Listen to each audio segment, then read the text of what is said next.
The massive crystal chamber of the Galactic Council hummed with tension as Ambassador Elena Vasquez stood before the towering assembly of alien representatives. The room stretched upward like a cathedral, its walls made of living crystal that pulsed with soft blue light. Around her, beings from across the galaxy sat in judgment, their eyes or eye stalks, or sensory organs fixed upon her with barely concealed contempt. At the center of the council sat High Chancellor Vextar, a reptilian creature whose scales shimmered with authority. His forked tongue flicked out as he spoke, tasting the fear he expected to find in the air. Instead, he found something else entirely: calm determination. "Humans," Vextar hissed, his voice echoing through the chamber's perfect acoustics, "have petitioned for membership in our alliance for the third time. Once again, we must address the fundamental question of your species' worth." Elena kept her expression neutral, though her heart pounded. Humanity had spent decades trying to join the Galactic Alliance, only to be rejected repeatedly. Each time, the Council cited the same reasons. Humans were too young, too violent, too unpredictable. But Elena knew the real reason: they thought humans were weak. "The Zephyrian Empire continues its expansion," spoke Councillor Thrawn. "A being that looked like a walking tree with bark for skin and leaves for hair. Their war fleets have consumed 17 systems in the past cycle. Member species cry out for protection, yet humanity offers what? Words? Diplomacy?"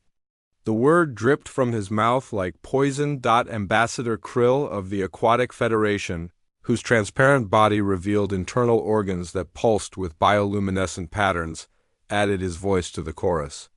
"The humans speak of their military might, yet when the hegemony of Claw invaded the Outer Rim, where were they? Hiding behind their little blue planet, sending messages of concern and offers of humanitarian aid." Elena's jaw tightened. "Counselors, humanity was not yet aware of the conflict until—" "Silence!" Vextar's roar shook the crystal walls. "We have heard enough of human excuses. Your species has had ample opportunity to prove its worth. The galaxy needs warriors, not diplomats. It needs species willing to shed blood for the greater good, not creatures who cower behind technology and words." The chamber erupted in agreement from various species. The insectoid hive mind clicked their mandibles in unison, a sound like chattering teeth. The gaseous ethereal swirled with agitated colors. Even the usually peaceful crystalline collective chimed with harmonic disapproval. Elena felt the weight of her species' future pressing down on her shoulders. This was it, humanity's last chance. After this rejection, the Galactic Alliance would blacklist Earth for at least a century. Her people would be alone, isolated, vulnerable to any threat that might emerge from the dark between the stars. "Honored counselors," she began, her voice carrying clearly through the massive chamber. "You speak of courage, of sacrifice, of the willingness to fight for what is right. You claim humanity lacks these qualities. Claim?" Vextar leaned forward, his yellow eyes narrowing. "We have observed. When the Crimson Horde swept through the Anteri sector, consuming entire civilizations, did humanity send fleets? No, they sent medical supplies. When the machine plague threatened to sterilize the core worlds, did humans offer military support? No, they offered research data and manufacturing assistance." Elena nodded slowly. "You are correct, Chancellor. In those conflicts, humanity did not send warships. We did not deploy armies or unleash weapons of mass destruction. But perhaps you misunderstand what true strength looks like." A ripple of amusement passed through the assembly. Several counselors made sounds that might have been laughter in their respective languages. "Enlighten us," Thrawn said mockingly. "Tell us of this true strength that involves running from every fight." Elena's eyes hardened. "Very well. If it is a demonstration of human military capability you require, then humanity is prepared to provide one. But understand this: once you see what we are truly capable of, you may find yourselves wishing we had remained the peaceful diplomats you dismiss so easily." The laughter died. Vextar's scales darkened to a deep crimson, a sign of anger among his species. "Threats, Ambassador? In these hallowed halls?" "Not threats, Chancellor. Offers. The Zephyrian Empire that you mentioned. They have been expanding unchecked for years. Their latest conquest was the Talmeridian system, was it not? 17 billion Zenthari civilians enslaved or executed? The Zenthari were weak, snorted General Corax of the militaristic hegemony, his 4 arms crossing over his barrel chest. They fell in 3 days. Their defensive fleet was swept aside like debris. And yet, Elena continued, intelligence reports indicate that Emperor Zephyr himself has established a fortress palace on the primary moon of Tau Meridian 4. He believes himself untouchable, surrounded by orbital defense platforms, energy shields, and an army of 1 million elite guards. He is untouchable, Vexstar said flatly. The Zephyrian Imperial Guard are genetically enhanced super soldiers. Each stands 3 meters tall, with natural armor plating and reaction times beyond anything in the known galaxy.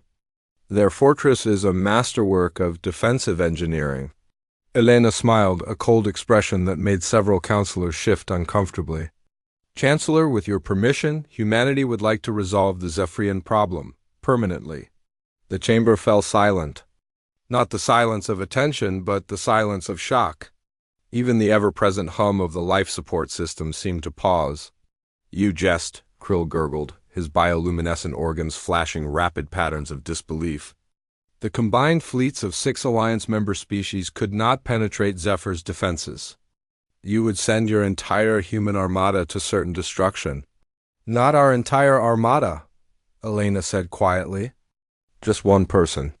The silence stretched longer. Then, as if a dam had burst, the chamber exploded with noise. Roars of laughter, clicks of disbelief, harmonic chimes of confusion. Every species present expressed their reaction in their own way. But all conveyed the same message. The humans had finally lost their minds.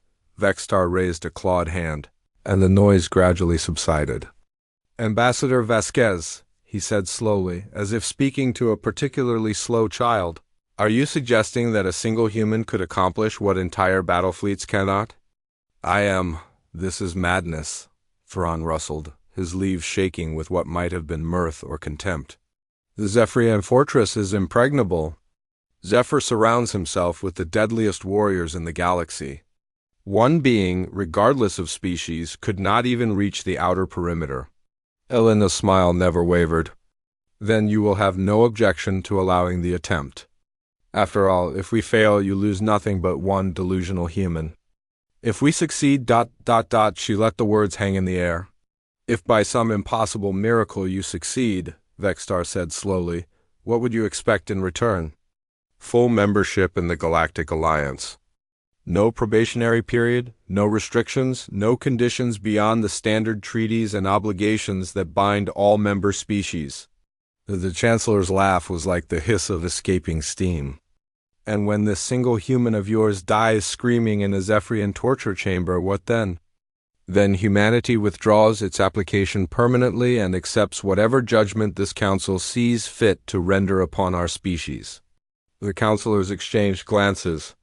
Telepathic communications, and other forms of consultation. Elena waited, knowing that her species' future hung on their decision. Finally, Vexstar spoke. Very well, Ambassador. The Council accepts your proposal. Send your champion to face Emperor Zephyr. When they fail, and they will fail perhaps, humanity will finally understand its place in the galaxy. Elena bowed formally. Thank you, honored counselors. I will inform Earth immediately. How long does the Council allow for this mission? The next trade convoy to the Tau Meridian system departs in 7 standard days, Corax rumbled. Your warrior may accompany it if they wish to reach the battle zone quickly. Otherwise, it would take months for a human vessel to traverse the distance. 7 days will be sufficient, Elena replied. I assume the Council will want independent verification of the mission's success? Indeed, Vexstar's eyes glittered. We will dispatch a stealth monitoring ship to observe. Every moment of your champion's inevitable failure will be recorded for posterity. As Elena turned to leave the chamber, she heard Thren's voice behind her. Tell us, Ambassador, this doomed soul you intend to sacrifice on the altar of human pride, do they have a name? Elena paused at the threshold of the great doors. Staff Sergeant Marcus Chun, 3rd Battalion, Human Marine Corps, Sniper Division. A soldier, Korax grunted with what might have been approval. At least your species will die with some honor. Chancellor, Elena said without turning around, I suggest you prepare the Alliance membership papers. You're going to need them. The door sealed behind her with a resonant chime, leaving the council chamber buzzing with conversation. None of the assembled representatives truly believed humanity could succeed. But deep in their minds, a tiny seed of doubt had been planted. After all, why would an entire species stake their future on such an impossible gamble unless they knew something the rest of the galaxy did not? In her private quarters aboard the Earth diplomatic vessel, Elena activated the quantum communicator that would carry her message across the void. To Earth, the transmission would take hours to reach home, even at F. The Galactic Council chamber had never been so quiet. The massive crystal walls seemed to pulse with nervous energy as representatives from dozens of species stared at the holographic display floating above the central dais. The image showed the Tau Meridian system, but not as they had known it just days before, where once the red banners of the Zephyrian Empire had flown from every station and outpost.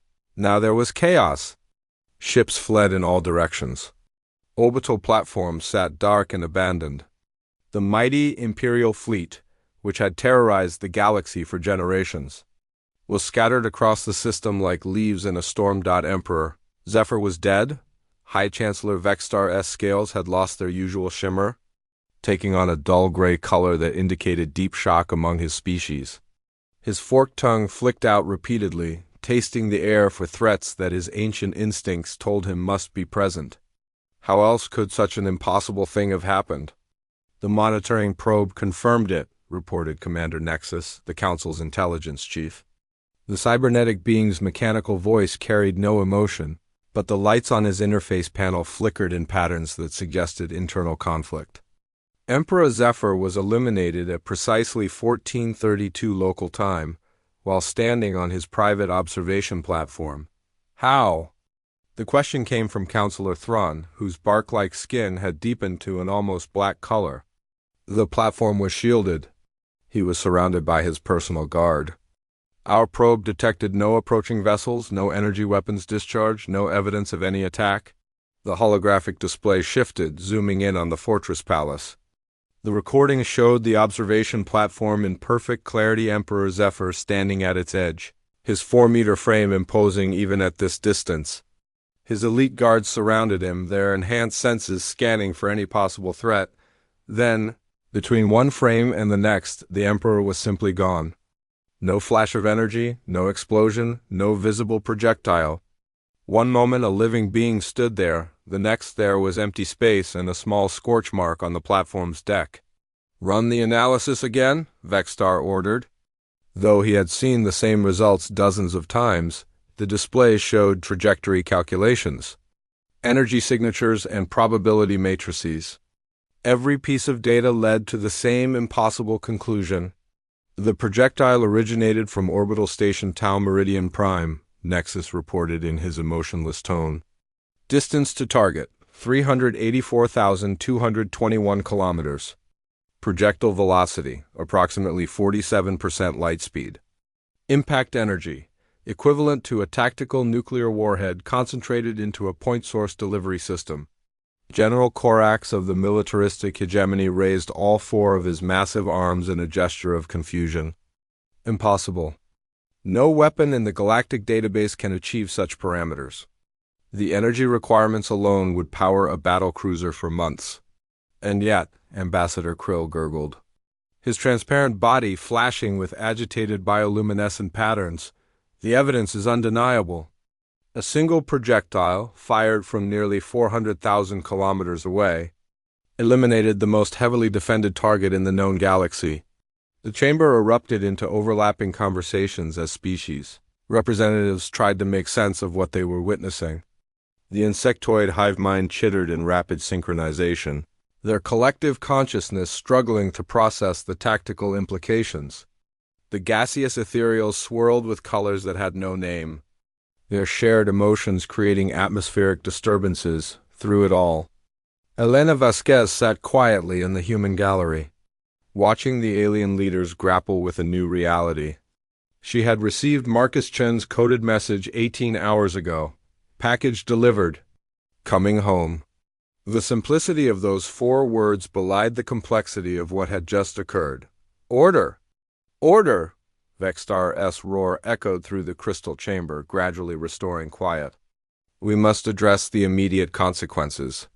The Zephyrian Empire is in chaos. Without their emperor, the various factions will turn on each other. This creates a power vacuum that could destabilize the entire sector. Already happening, Nexus confirmed. Our monitoring stations are detecting scattered fighting between rival Zephyrian commanders. Their fleet is fragmenting as various admirals attempt to claim succession. The slave worlds are beginning to revolt. Thrawn's leaves rustled with what might have been satisfaction. The oppressed species are seizing their chance for freedom. 17 systems that have suffered under Zephyrian rule for decades are throwing off their chains. But how is it accomplished? The question came from Counselor Zara of the Peaceful Meditation, her crystalline form chiming with harmonic frequencies of confusion. Our greatest military minds have studied the fortress for years. Every defensive measure, every possible angle of attack, every conceivable weakness. All concluded that assassination was impossible. Elena rose smoothly to her feet, drawing attention from across the chamber. Honored counselors, with your permission, I believe I can answer that question. Vextar's yellow eyes fixed on her with laser intensity. Speak, Ambassador. Explain this impossibility. There is no impossibility here, Elena said calmly. Only a failure of imagination on your part. You assume that any assassination attempt would follow conventional patterns: infiltration, close-range weapons, or ship-based attacks. You never considered that someone might simply shoot the target from a different zip code. The chamber fell silent again. Several species had no cultural reference for Elena's colloquial expression, but the meaning was clear enough. You are claiming, Vextar said slowly, that a human simply shot Emperor Zephyr? From 400,000 kilometers away? Through vacuum? With what weapon? Elena's smile was cold as the space between stars. A rifle, Chancellor? A very good rifle in the hands of a very good shooter? The explosion of noise was immediate and overwhelming. Roars of disbelief, clicks of confusion, harmonic chaos from the crystalline species. The concept was so foreign to their understanding of warfare that many representatives couldn't even process it. General Corax's voice cut through the noise like a blade. Impossible. No rifle-class weapon can achieve such range and accuracy. The physics alone, the physics are perfectly sound, Elena interrupted. Given sufficient muzzle velocity, precise calculations for gravitational effects, and a projectile designed for long-range flight in vacuum conditions. The main challenge is not the weapon, but the shooter. One person? Thrawn asked incredulously. You are telling us that one human accomplished what entire fleets could not? Staff Sergeant Marcus Chun, to be precise. 3rd Battalion, Human Marine Corps, Sniper Division. The man you dismissed as a doomed soul just eliminated the galaxy's most dangerous tyrant with a single shot. Nexus processed this information with mechanical efficiency. Such a shot would require calculations of extraordinary complexity. Orbital mechanics, gravitational lensing, target movement prediction, atmospheric interference, all accounted for, Elena confirmed. Sergeant Chun spent 3 days calculating the shot and 4 more waiting for the optimal firing window. Patience, precision, and preparation, 3 qualities humans excel at. Vextar leaned back in his throne, his scales shifting through a spectrum of colors that indicated rapidly changing emotions. This Chun-He is still alive? Very much so.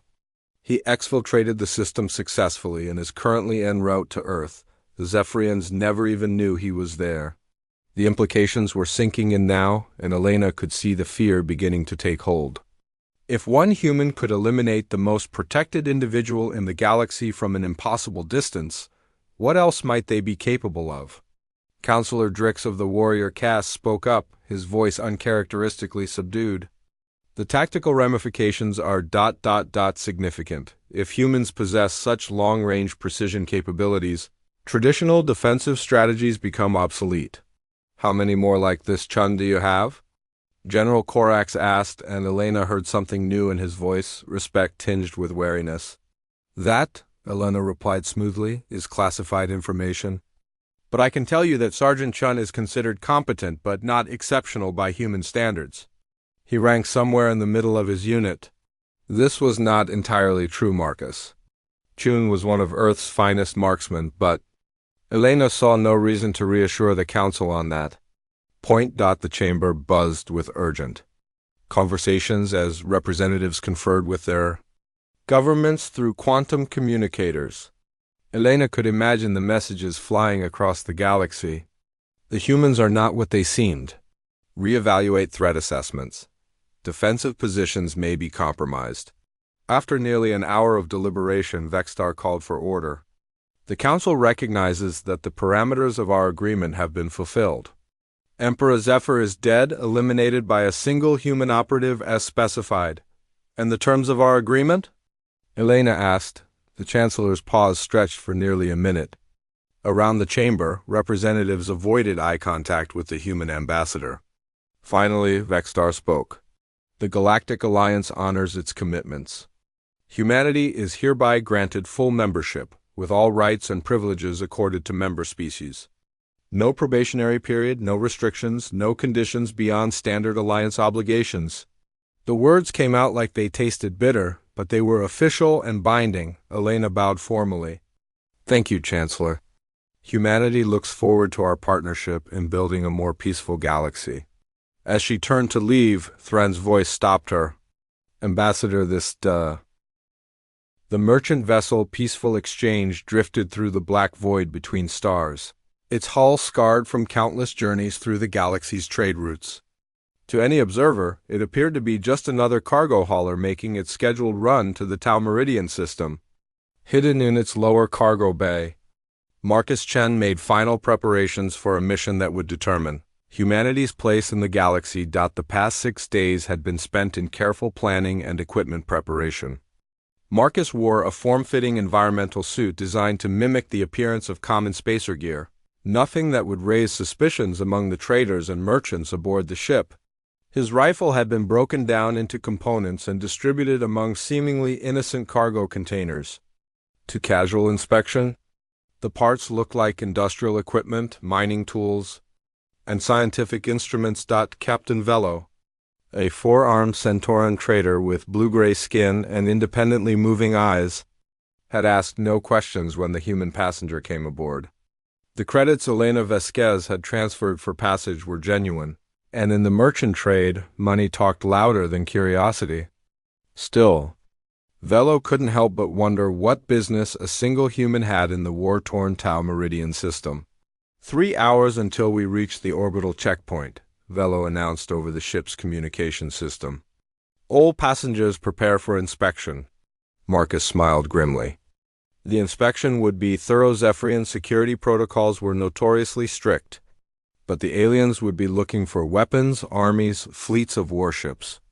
They would not be looking for what he actually was, a patient hunter willing to wait weeks or months for the perfect shot. The Tau Meridian system appeared on the view screen as a collection of angry red stars surrounded by the geometric patterns of orbital infrastructure.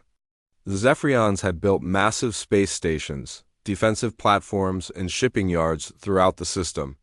Their conquest was complete, total, and seemingly permanent. As the Peaceful Exchange approached the checkpoint, Marcus watched through the cargo bay's small porthole. Zephyrian patrol vessels emerged from sensor shadows like metallic sharks.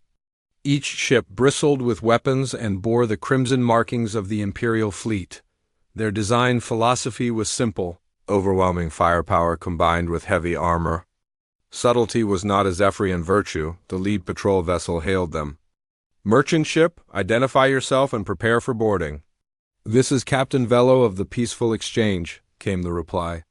"Cargo manifest and passenger list are being transmitted now."